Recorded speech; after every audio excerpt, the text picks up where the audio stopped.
અંગ્રેજી એકદમ પાયાથી શીખવા માટે એક કામ કરો, કોઈ પણ એક વાક્ય લો.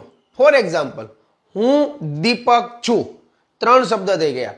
હું એટલે સબ્જેક્ટ, દીપક એટલે કર્મ, છું એટલે કાળ.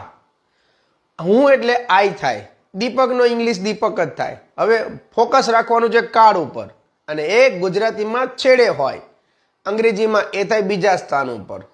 હવે આઈ એમ દીપક, સેમ વે આઈ એમ ખાલી જગ્યા, તમારું નામ કરો સેટ. બસ આ જ સિસ્ટમથી રમવાનું છે.